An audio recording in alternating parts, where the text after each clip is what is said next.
Morning, everyone. Welcome to the final day of the first week of NeuroHackademy. Today we'll be having lectures pretty much all day, and as we put in the announcements channel, we'll want you to turn in your week one projects by the end of the lunch period before the first talk session after lunch.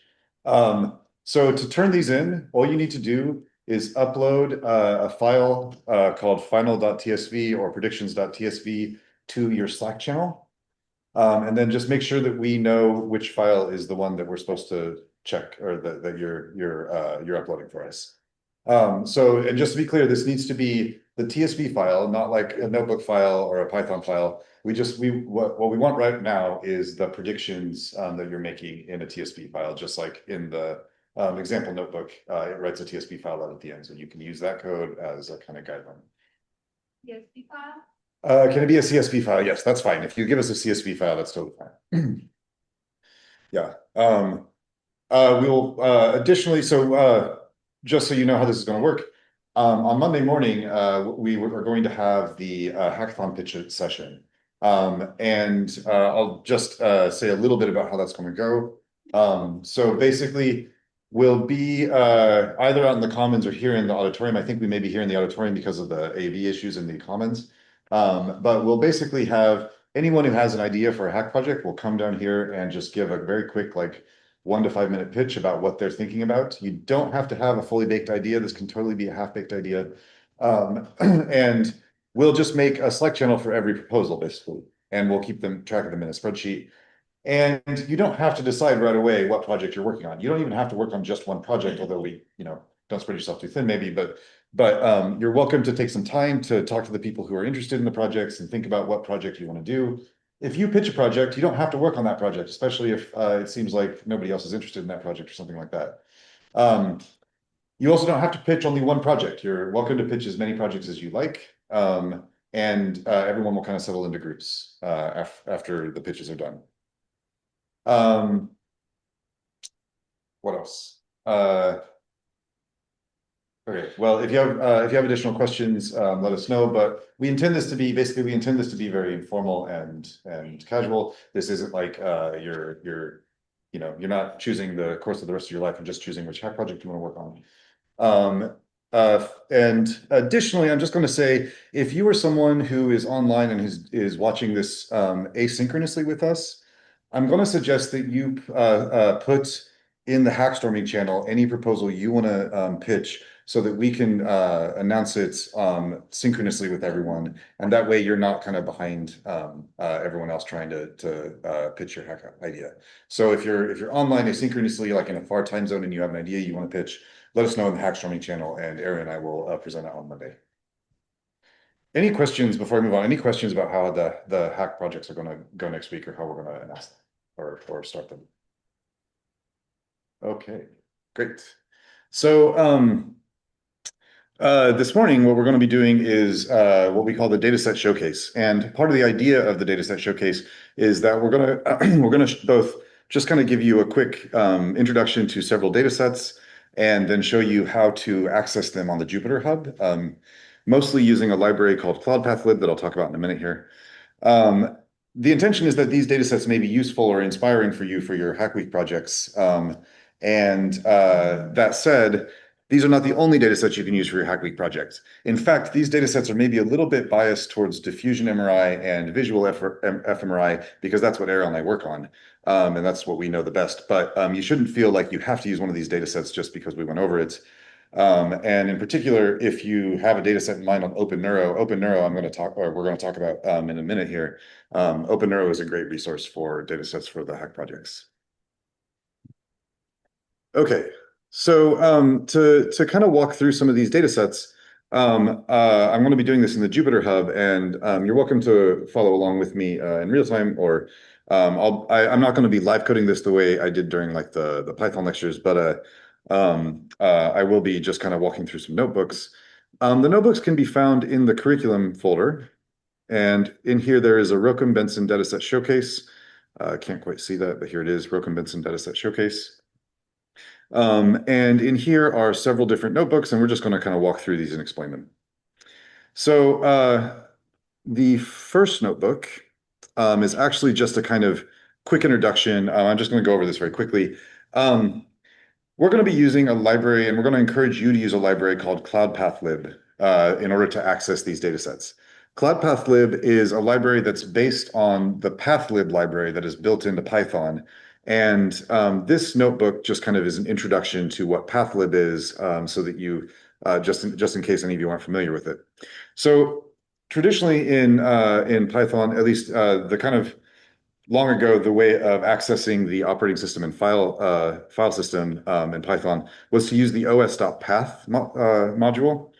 And you could do things like your base path is /home/Jovian, and your subdirectory is curriculum, and then you could join these. And whether you were on Linux or Mac or Windows or whatever, it would correctly join them with the right slashes. And that was just kind of the programmatic way to go about accessing paths in the file system.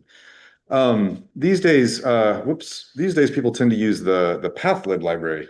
So, but pathlib is baked into Python. It's in every Python installation. And there's this type path. I think we may have seen it in one or two of the sessions previously, but you can declare a path, and it represents a path in the file system. So here I'm declaring a path that's my home directory. I'm saying I want to get the subdirectory curriculum, and you just join the base path object and the subpath object with the /, which is kind of reminiscent of how you do it in the file system on the command line.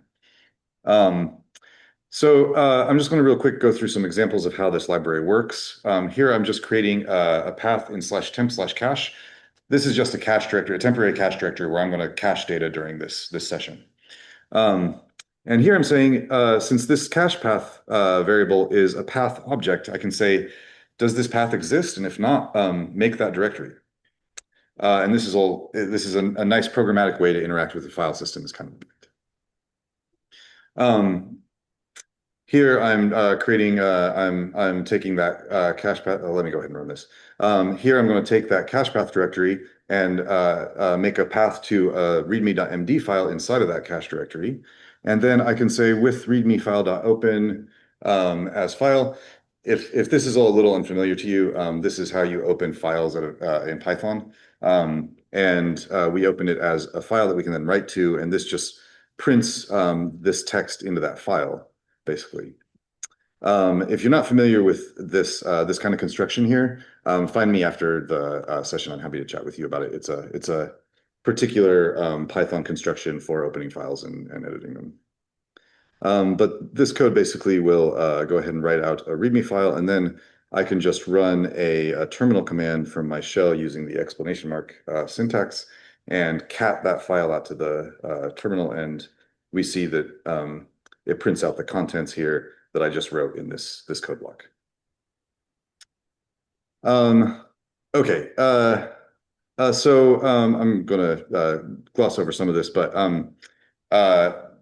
why am I telling you about file paths when this is a session about dataset showcase? The pathlib library is really useful for accessing your local file system. The cloud pathlib library is based on the pathlib library and is really useful for accessing remote file systems like Amazon S3 or Google Storage or what have you. We saw a little bit of this with the RBC lib. The RBC lib is based on cloud pathlib. So if you were paying attention to how that library worked in the week 1 group projects, this is very similar. So the way cloud pathlib works, for example, if we want to access the natural scenes dataset, the natural scenes dataset lives in Amazon's S3 storage, and the usual address for it is s3:// natural scenes dataset right here. If you just punch that into Google, you can find a directory listing of the natural scenes dataset because it's public on the S3 on Amazon. But we want to access it programmatically from inside of our Jupyter code or our Python code. And so to do that, we create an S3 client object, which just tells Python how we're going to connect to S3, how we're going to authenticate ourselves if we need to authenticate ourselves. And then we create an S3 path using what's called the S3 bucket name here, which is just the path to the natural scenes data set. And we give this S3 path our client so that it knows how to authenticate. Now, for the natural scenes data set, we're actually just telling the client that we're not going to try to authenticate. This no sign request equals true is basically saying the natural scene data set doesn't require authentication. Don't sign your request for data. And so that's what that argument means there. In a minute here, we're going to look at the HCP, and that's going to be different because we actually do need to authenticate to access HCP data, Human Connection Project data. But for the natural scenes data set and for Open Neuro and for several of the data sets, you don't need to authenticate, so we use this no sign request equals true. This local cacher is basically this, I'm just giving it the cache path I created a minute ago, and this is just a directory locally where it's going to cache the data that it downloads for you from the server. Okay. Questions about this so far? We're going to be using this a whole bunch, so I just want to stop and make sure people feel like they kind of understand what's going on here. Okay. Interrupt me if you feel like this doesn't make sense. So I'm just going to run this cell. It goes ahead and you can ignore this warning. This is something about how Python versions are changing, and that's just life. But this warning is going to come up every time we create a cloud path object, and we'll just ignore it. So what we've done here is we've created an object that's an S3 path that represents the root of the natural scenes directory on Amazon S3. Up here, I think what I skipped over was I wrote a little function called ls that lets us just list the contents of a cloud path lib directory. So if I just list the natural scene base path now, you see it gives me back a bunch of subdirectories that are already S3 paths that are already authenticated that we can use to access these subdirectories and files. These S3 paths basically work just like paths, like normal paths on the file system. So if you want to query the files, if you want to look in the directories, you can just pretend like these are local paths. And if, for example, you wanted to read this index.html file, like some file, you can say something like, okay, nsd base path / index.html. This will create a representation of that file's path. And then I can say .fs path, which stands for file system path, and it will go make sure that that object has been downloaded, and then it will give me back the path on the local file system. So this makes it very easy for you to kind of navigate the paths that are up in the cloud and just download the files you need and not like the whole gigantic data set that mostly contains stuff you don't need. And just to be clear, pretty much all of these data sets will contain a lot more data than you necessarily want to download. Like every Open Neuro data set just about contains all the raw data. And for the most part, we're not going to be using the raw data in these projects next week. Maybe you will. That's kind of up to you. But for the most part, most people tend to stick to the preprocessed data, which is quite a bit smaller than the whole data set. Okay. Questions on any of this? Yeah. Yeah, so when you use the .fs path on a cloud... Can you repeat that? Oh, sorry. Yeah, so using fs path is how you download the data. The answer is yes. That's basically how you download the data. When you have an S3 path, whether it's like this NSD base path or an S3 path we created from the NSD base path by adding this appending this index.html. If you access the .fs path member, it will always make sure that that file is downloaded, and then it will give you back the path. So you can always just treat cloud path object .fs path as a local file system path. Yeah. So does that mean that you also you could also do this like with like wget or something in the terminal, like for cloud files, or does that work for? Great question. So it's can you also just do this with like wget or curl or something in the terminal? No. So sometimes you can. If you're trying to access data over HTTP or HTTPS, you can use wget or curl. Those are commands for downloading like website data. These files exist on different protocols. So these files all are served by Amazon's S3 protocol. So you can't just access that with wget because it's not an HTTPS protocol and wget doesn't know how to talk to it. There is an AWS command line that you can download locally if you want. And there's basically commands like AWS space S3 space CP, and then you give it like an Amazon CP for copy. And then you give it like an S3 path and then a local path, and it will copy it from S3 to your local path. You can totally do it that way if you want, if you're already comfortable with the AWS command line, for example. But the cloud path method is a nice way to do it inside of a notebook, inside of Python code. And in particular, I tend to use this library all the time because a lot of times I'm writing code as part of a project that needs to have access to this data to do some analysis on like the natural scenes data sets. And if I give that to someone else, I don't know that they have the data on their computer, but I do know that it's up on Amazon S3. And so if they have an internet connection, they can use my code. That's one of the kind of the power of this library. Great questions. Yeah.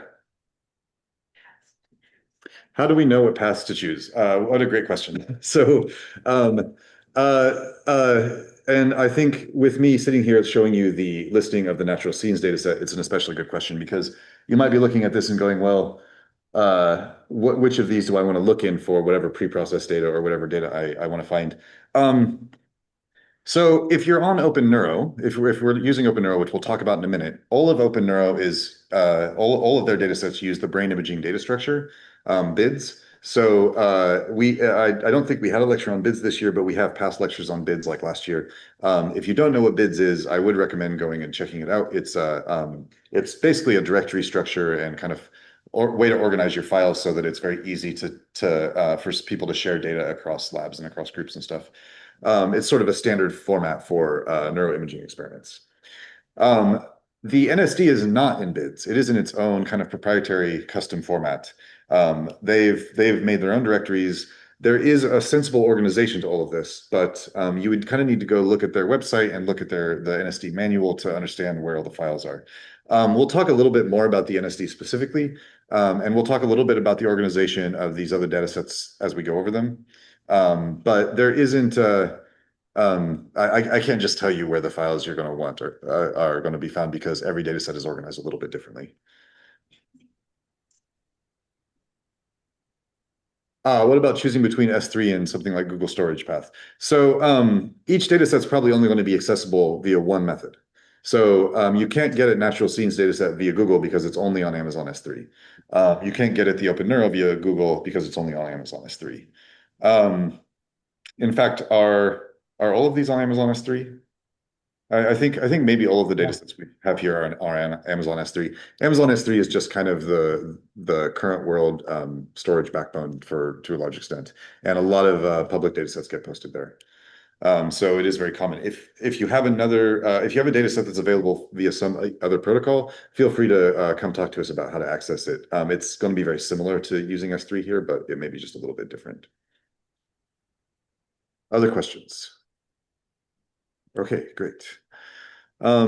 Okay, so I'm next going to I'm going to start out by talking about the Human Connectome project. And this is kind of appropriate because, at least in my mind, the Human Connectome project was really one of the early kind of kickoffs of the era of big data. At least for me, it was because I was exposed to the HCP before pretty much any other big data set, so it was kind of formative for me. So it began all the way back in 2009 as an NIH Blueprint Grand Challenge. It was kind of the idea was to fund a great big data set of valuable structural and functional data, including connectivity.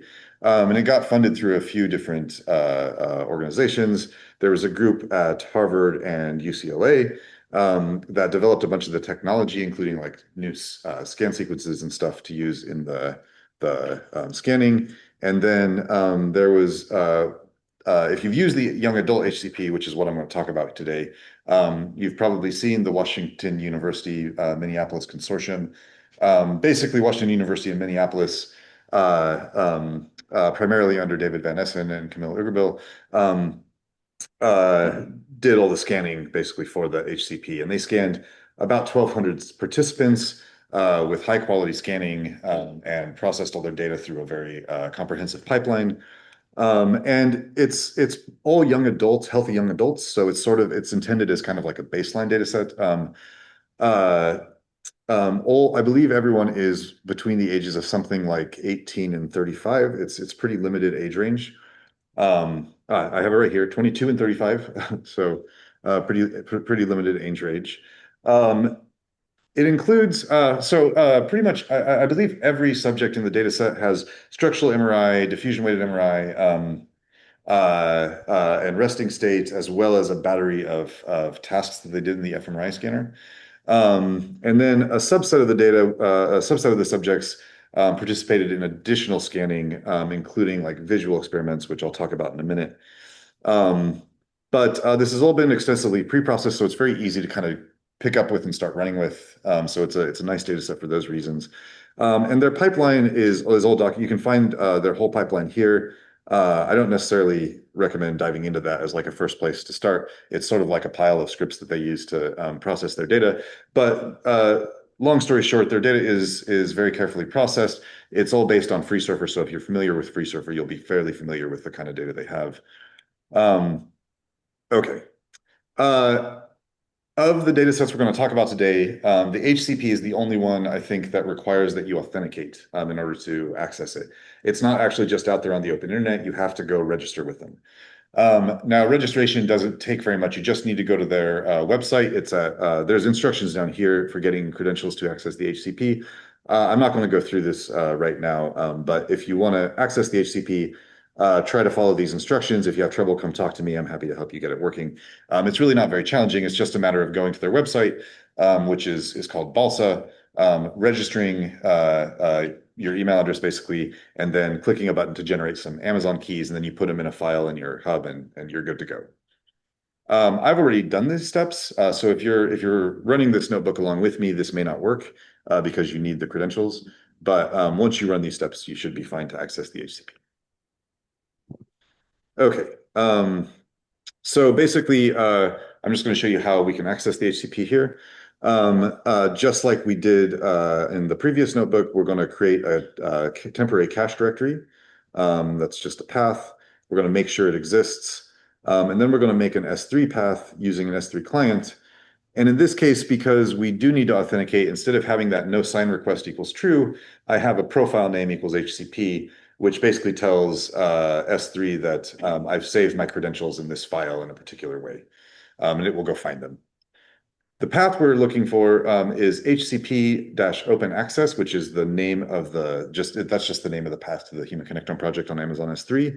And then there's a subdirectory called HCP-1200 that contains the young adult data. So when I run this, I'll probably get that warning again. Yep. But I've created this HCP base path object that points to this directory up in S3. And I'm just going to, this line here just makes a list of all of the subdirectories of this directory. And I'm just going to print out the first 10 of them because there's a whole bunch.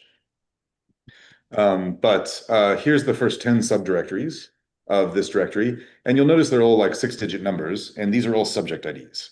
So each of these, like this directory 100206, is the directory that contains all the HCP preprocessed data for subject 100206. And there's 1,200 of these subdirectories, and it's all just kind of organized. That's pretty much the organization for the HCP. But within each subdirectory, there's a whole bunch more going on. So we wrote this utility called crawl that's in there's a utilities.py file here. This is just a function that will like crawl the subdirectory structure and print it out. So I'm just going to run that on one particular subdirectory of one of the subjects in the HCP, and you'll see that there's a lot of files. And just to be clear, what I'm having it print out all the subdirectories of is the FreeSurfer subdirectory of this HCP subject. So sorry if that wasn't super clear. We've got the HCP base path here, subject 100610's directory. There's a subdirectory called T1W, which is basically everything you can get from the T1 weighted image alone. And then there's another directory that's named after the subject, which is their FreeSurfer directory. And if we just crawl that directory, anyone who's familiar with FreeSurfer will probably immediately recognize this as FreeSurfer files. It's got a label subdirectory with a bunch of labels in it. There's an MRI directory with 3D images in it, etc. So you can see that this is basically a FreeSurfer directory is just the HCP's version of it. I'm going to actually interrupt the kernel here because it'll take a little while to print out everything in there. Okay, so there's my interrupt that I just did. Pretty long error. Okay. So suppose we wanted to load one of these files, we can take that FreeSurfer path that we just created, the root of the subject's FreeSurfer directory. We can look in the MRI subdirectory and grab the brain.mgz file, which is the 3D volume image containing their brain. And then I'm just going to use NeBabel, which is the library for reading in pretty much all the neuroimaging file formats, and ask for it to read in brain image path, this path, .fs path. As we saw earlier, the .fs path will force that image to be downloaded before I load it here. So this will just pretty much just read this off of S3 into my notebook. And then just to prove that that worked, I'm going to plot a single slice out of that image I loaded in, and we can see that that's a brain. So, okay, so big picture, there's a lot of data in every subject's HTTP directory. It's pretty straightforwardly organized, but the subdirectories themselves can be a little bit idiosyncratic. The HTTP is a great data set to work on. If you want to, in your hack projects, if you want to work on it in your hack projects and you're not familiar with its organization, I would be happy to have a breakout session next week to talk about it a little more. There is some idiosyncrasy to the way they organize their data, but long story short, it's pretty easy to access in the hub. Okay, questions about the HCP generally? All right. So I'm now going to talk about another sub data set of the HCP called the HCP 7 Tesla retinotomy data set. So, here is my bias as a vision scientist.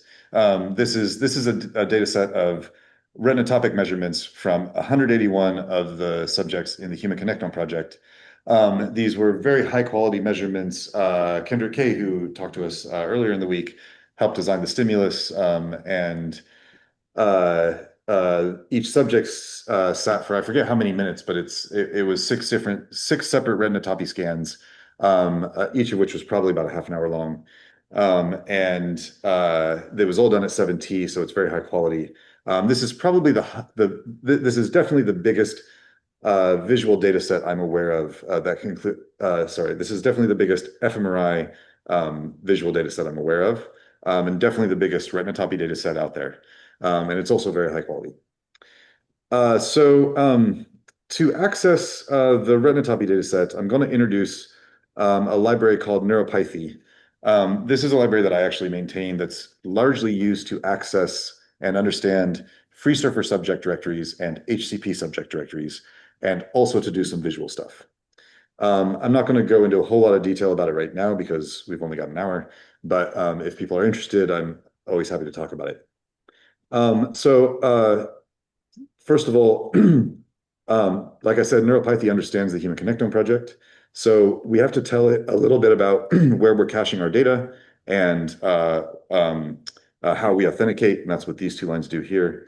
But once we've done that, we can basically say, hey, NeuroPython, I want to get subject 111312 out of the Human Connectome project. I want you to load that subject and give it back to me as a subject object. And then here I'm just going to say, okay, I've got this subject. I want you to make a plot of the subject's cortical surface, specifically their inflated surface. And it will go behind the scenes and do the downloading and loading in the files and everything, and give you back this subject. This sub here is a subject object that contains kind of an organization of the data. And when we plot it, we get this nice 3D plot. This is like a mesh plot. So you can use NeuroPython to kind of visualize these surfaces and stuff. Now, this is just the Human Connectome project, but because this is NeuroPython and my library, and since this is sort of my favorite data set, it kind of knows about this data set. And so we can actually just use it to plot some stuff. So actually, I'm getting ahead of myself. This is just another example where I'm asking it to load in the V1 label that FreeSurfer creates and plot that as red on the very inflated surface. So of just the left hemisphere, and you can see that it makes a nice plot of where V1 should be. If you're not a vision scientist, this is V1. This is the first stop for visual information on cortex. Okay. When you load things in with, when you load HCP subjects in with NeuroPython, it'll automatically know about the this retinotomy data set. And so here we can ask it to just plot what's called the polar angle. Polar angle for the non-vision scientists. In vision, we address the visual field in terms of eccentricity and polar angle. Eccentricity is the distance a point is from your center of gaze, and polar angle is sort of the position around the visual field that a point is. So it's essentially a polar angle, a polar coordinate system, where your fovea or the center of gaze is the origin. areas like V1 in the back of the brain have a very particular organization of your visual field. And so we can plot which part of the visual field each position on cortex responds to.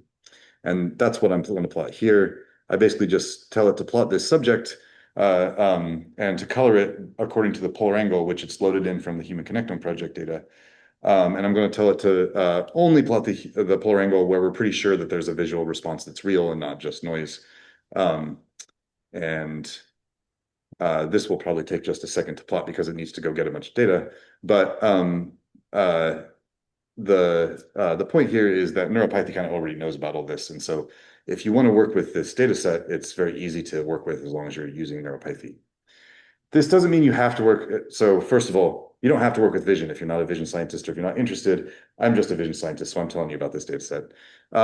Also, you don't have to use NeuroPython if you don't want to. It's just a library that makes a lot of this very easy if you want to work with visual data sets. Yeah. Yeah, actually, I've used NeuroPython before, but I have difficulty using it for my own data set. So, like, what is the conditions of these tools? So, yeah, so if you're using NeuroPython with your own data set, basically NeuroPython is really familiar with free surfer directories.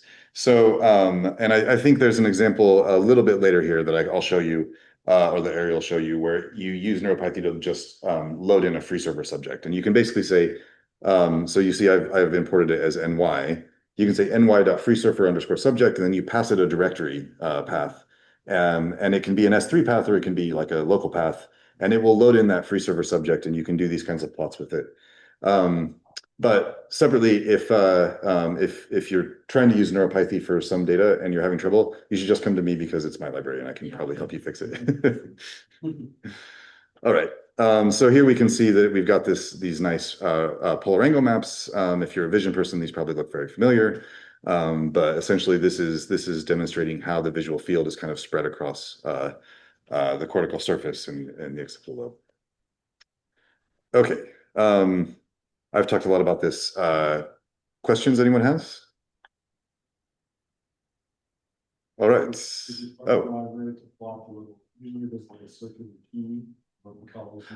Yeah, good question. That's actually the next cell. So just for reference, this is the key. So the idea here is that you're looking at this point right in the middle of the legend. And then these colors just represent the rotation around the visual field. And what's being plotted up here is the position in the visual field, or the angle in the visual field, that this point on cortex responds most strongly to. So this red smear here represents the lower vertical meridian of the visual field, because this is red here, the lower vertical meridian. Yeah. Is it a real triangle map, or is it an inferred triangle map? This is a real measured polar angle map from the HCP. Yeah. There are tools in NeuroPython to get the inferred stuff, but that's a whole nother topic that we won't talk about today. Okay. Other questions? Okay. Ariel, do you want to take over the screen share for this one? Oh, yeah. Okay. Okay, go ahead. Okay, here I'm sharing my screen.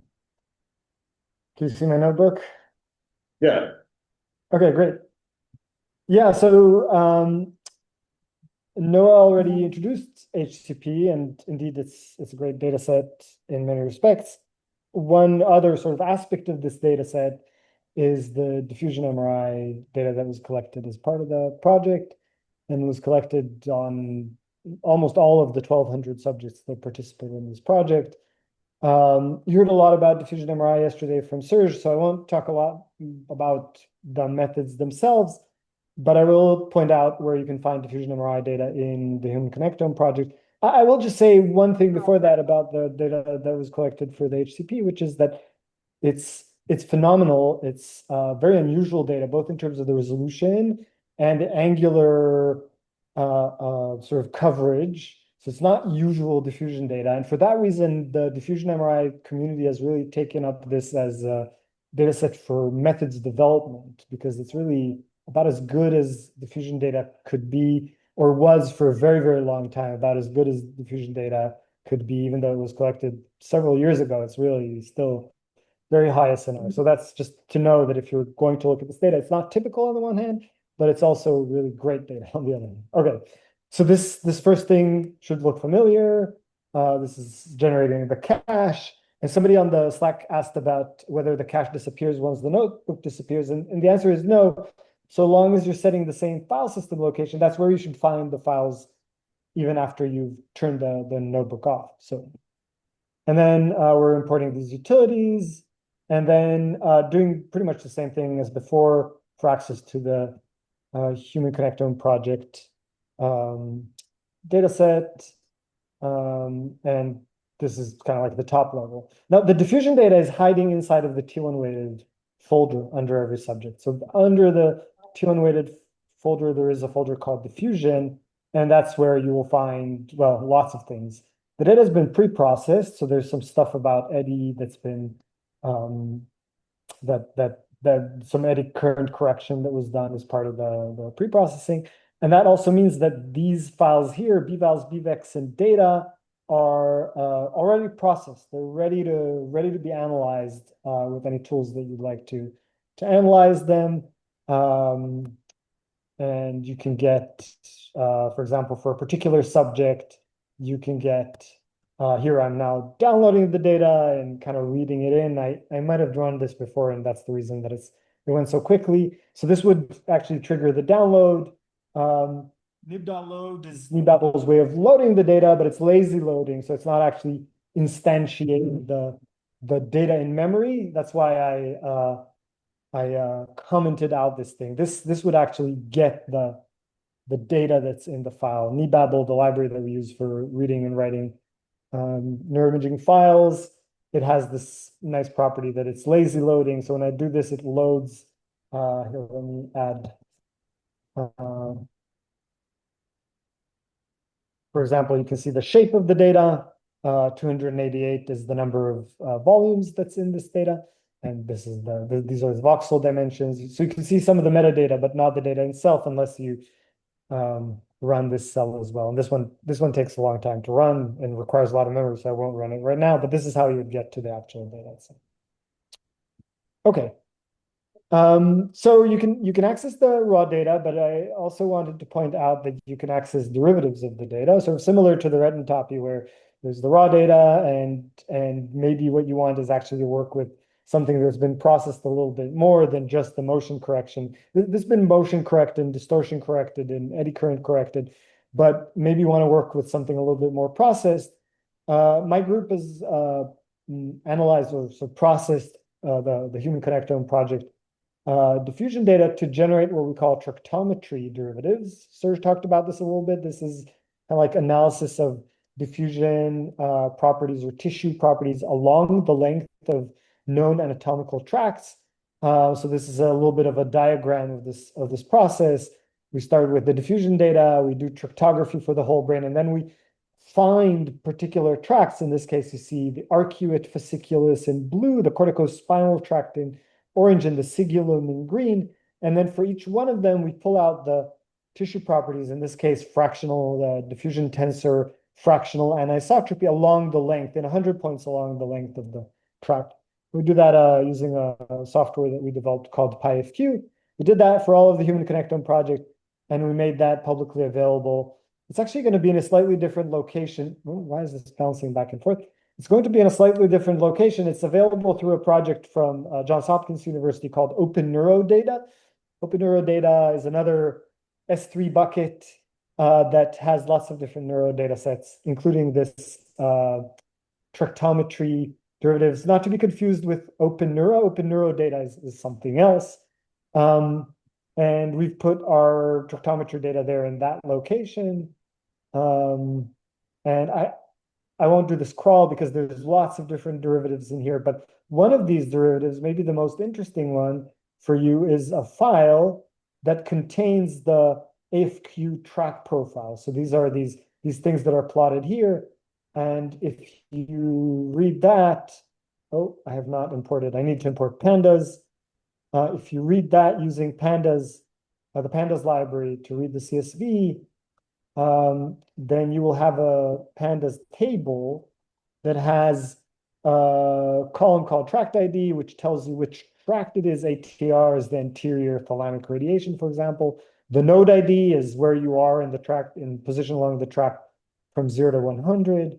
And then we have several different tract tissue properties calculated using a model called diffusion kurtosis imaging. It's very similar to diffusion tensor imaging, but takes into account the fact that the data had multiple diffusion weightings, and it sort of is a little bit more robust and accurate for those settings. So you have FA, you have MD, you have also this statistic called the mean kurtosis and axonal water fraction. And I'll post. We wrote a paper about this project where we processed the diffusion MRI data from the Human Connectome project. So I'll make that paper available so you can see sort of the details of what we did. And then, so for example, you can query that tract profile to find the cortical spinal tract and the FA, and then plot those. And you can do that for every one of, I think there's 1,041 subjects inside of this one data set for the tractometry data set. So that's the diffusion for Human Connectome project. Let's see, what questions do people have at this point? Looking also at Slack. Okay, if no questions, I'll move on. And again, this is because this is a data set that I've worked with a lot. If you start working with this, you have questions, definitely feel free to send me a Slack message or tag me into your conversations about this on Slack. Okay, the next thing that we will talk about here is OpenNeuro. So OpenNeuro is a little bit different from the Human Connectome project. The Human Connectome project is one big data set with lots of different kinds of acquisitions and lots of different subjects, of course, but it's kind of like one uniform project. OpenNeuro instead is the big archive. Let's see if I can. The archive that includes lots of different. It's the major archive of the Brain Initiative for human neuroimaging data. So you can find lots of different kinds of data sets in here. And it's all in BIDS format, which helps find different things. So it's all in this brain imaging data structure format. So it's uniformly structured.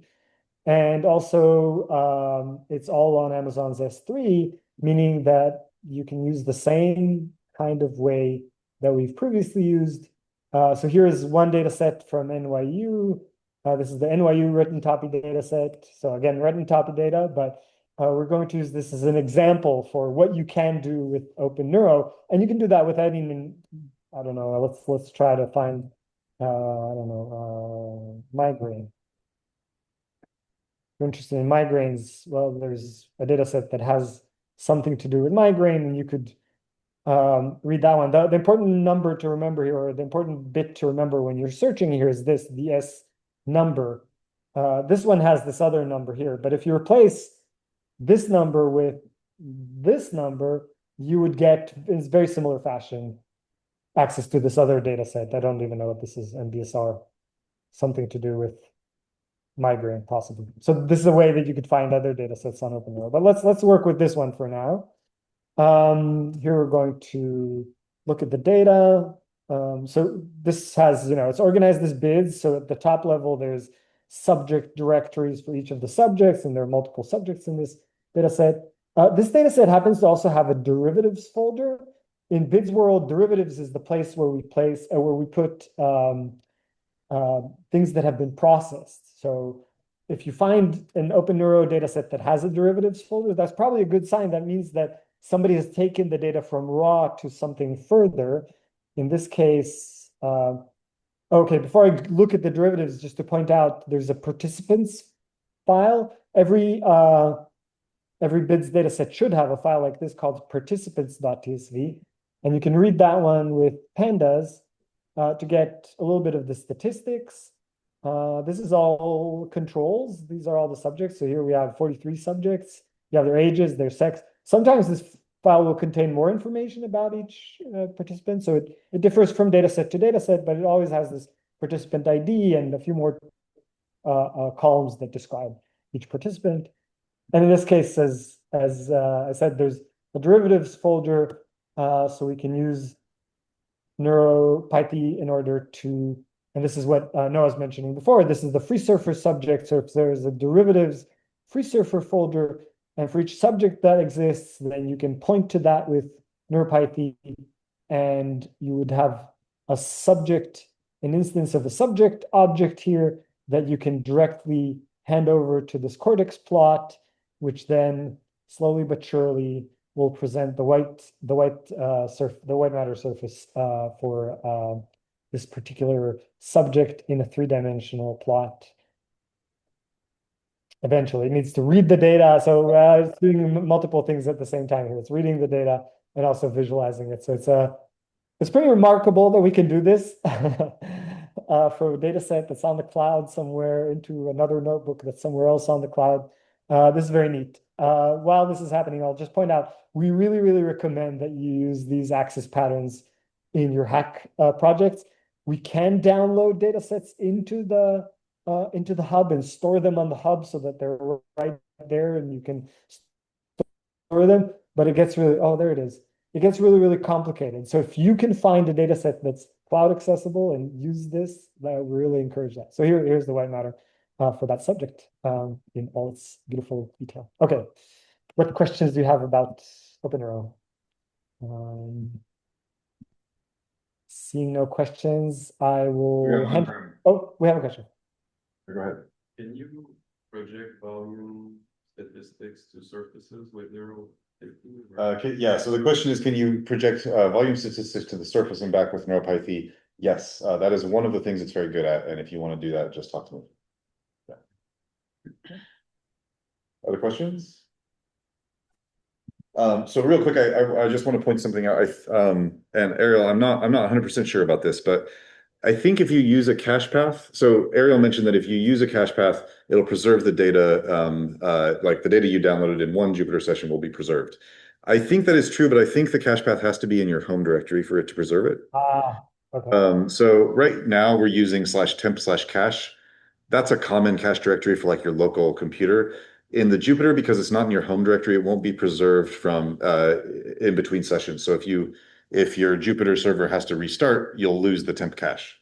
That's usually fine. And to be honest, everything we're doing is over S3 right now. The Jupyter is running up in S3 in the Amazon cloud, and we're accessing data from S3, and your home directories are actually sitting on S3, I believe. So it's really not that much faster or slower to cache it in your home directory in the end, but you can make sure the files are preserved if you keep the cache directory in your home directory. Does that make sense? Please don't do that, because we only have some amount of space for home directories. Actually, you're totally right. Yeah. And if that explodes, then things will start. The hub might start grinding to a halt. Don't save lots of data in your home directories. Yeah, we'll talk about a little more about this at the beginning of next week. Yeah, if you use something like /temp/cache, the fact that it gets blown away every time you restart your server isn't really a bad thing, like I said, because it's just about as fast whether you've got it cached or not. Yeah, we'll talk more about this next week. But if you end up filling up your home directory with terabytes of data, that becomes a problem for us because we only have so much data for all of your home or so much space for all of your home directories typically. Okay. Other questions? Yeah. Can you also visualize using the spherical view, not the vertical view? Yeah. Actually, I think I can just show you that real quick. Because I think next is NSD, right? Yeah, there's another question in Slack about other functions that can be used for plotting apart from Cortex plot. So I'll stop there and then you can take over here. So as far as other functions to be used for plotting aside from Cortex plot, I think we may see some examples in NeLearn today about plotting. Yeah, so we'll see some plotting examples in NeLearn today in Elizabeth Dupree's talk. Now, I'm a bad person to sorry, I'm having trouble getting my screen to change. Okay. I'm maybe the wrong person to ask about ways to plot other than NeuroPython because NeuroPython is the library I wrote to do all my plotting for me. So I pretty much use it. But there are other tools. I mean, there's always Freeview and other surface plotting tools, and we'll see examples in NeLearn later. And you can always plot the volumetric data the way we did using Matplotlib, the way we did in this HCP general notebook down like here. This is just a Matplotlib plot. So I find NeuroPython to be convenient because it plots in the browser. NeLearn does the same thing, but these are just a couple of the ways to do this.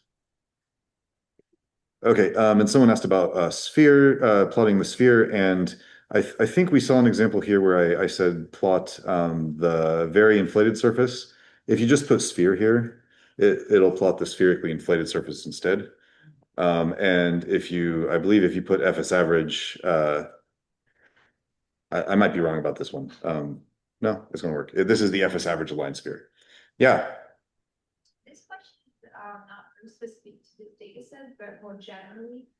So will we have some kind of, like, can we submit like SLARM jobs? Do we have that kind of? Yeah, we don't have a high performance compute or like Slurm system for you to use.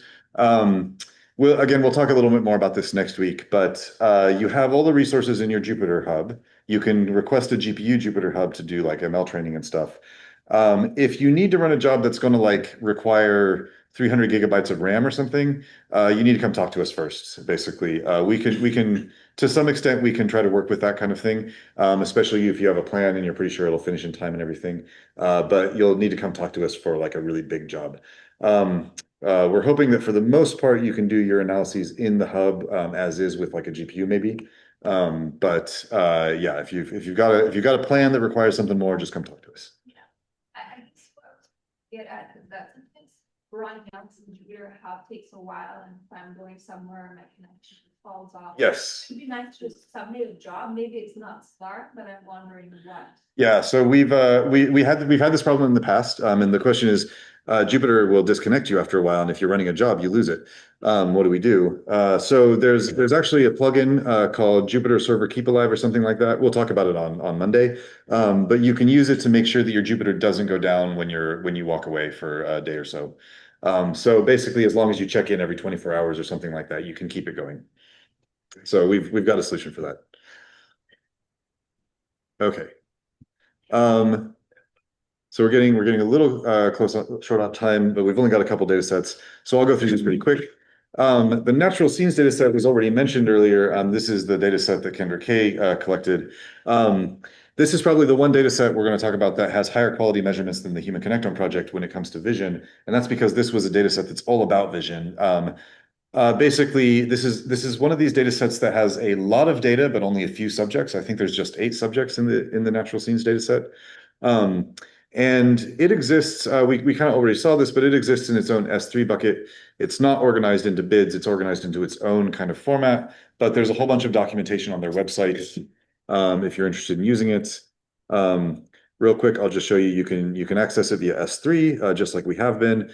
It doesn't require authentication, so we can pass this no sign request and not worry about credentials. And then here, if I just list the base path of the natural scenes data set, did I lose connection to this or something? Let's see if I can. Well, I'm not sure why this is hung. Let me just reload this page. It seems like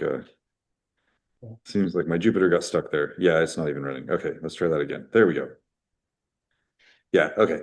That's more like it. Okay, so you can just list the base path and you see there's these subdirectories. Most of the data is in this NSD data directory. And for example, if you want to look at the FreeSurfer subject directories, there's this NSD data/FreeSurfer directory. And you can see that there's directories for all 8 subjects plus some FS average directories. Yeah, so I don't think I have time to talk about all the ways that the NSD organizes itself, but there's a whole bunch of documentation about it, and I've worked with it enough that if you have questions about it, I'm happy to talk to you about it. big picture, the NSD took 8 subjects and it scanned them for many, many hours and showed them thousands and thousands of images in the scanner multiple times. And so what the NSD gives you is sort of a big picture view of what the brain's response to visual images looks like. These images I think they were all natural images. So that like by natural images, I mean images that weren't designed for an experiment. So like unnatural images are things like checkerboards that we use in vision science. Natural images are like a picture you would take with a camera. So regardless, the NSD contains a bunch of visual response data as well as retinotopic maps. And so if you're interested in looking very deeply at visual processing or looking at models of vision, this is a great data set to look at. Since we're kind of running short on time, I'll leave it there. But yeah, what's your question? Good question. So do participants respond? Are they just playing and Do participants respond? I believe the participants had a task that involved watching something at fixation so that they kept their eyes at the middle of the screen. I don't think that there was a task that was related to the images. I think it was just making sure that they were fixated. And that's very common in visual experiments because vision happens largely automatically. We just want people to make sure they keep their eyes still. Yeah. Continuous, like back task. Okay, so yeah, okay, great.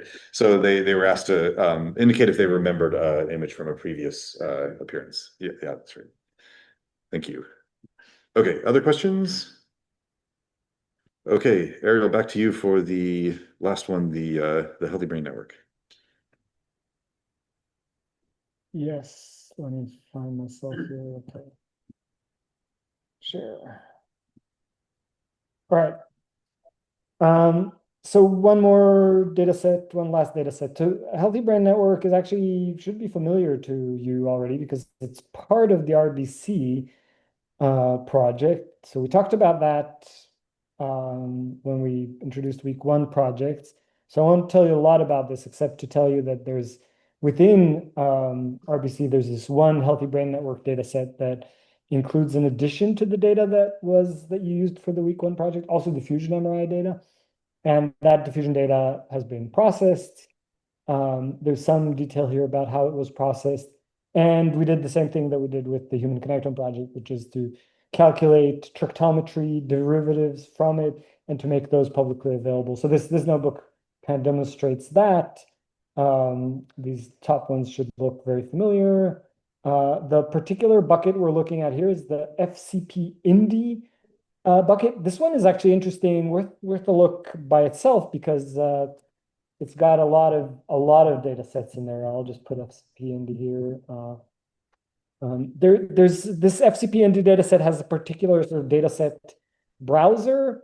So if you go to data here and look at projects, you'll see Abide that some of you have heard of, and many of ADHD 200 and HBN serial scan initiative and EG. So there's a lot of different, and Rockland sample, a lot of different data sets in here. But within that, you can also go specifically to projects HBN. There's a BIDS curated version of this data set. And within that, derivatives, sort of like the derivatives that you saw in OpenNeuro. And within the derivatives, there is the QSI prep derivatives that will tell you about the participants. And then there is also AFQ derivatives and track profiles, just like the track profiles that you saw for the Human Connectome project. So this is just to point out this FCP functional connectomes. I forget what FCP Indy stands for, but it's a large international initiative about connectomes. It's been around for a long while and is actually they kind of beat Human Connectome project to publishing 1,000 connectomes because they aggregated together a lot of data just before the Human Connectome project was first published and made available functional connectomes of more than 1,000 subjects just before HCP did that. So they beat them to it. So it's been around for a while and has lots of different projects. This is a chance to just explore there, but this is specifically for optometry. What questions do people have at this point? Oops.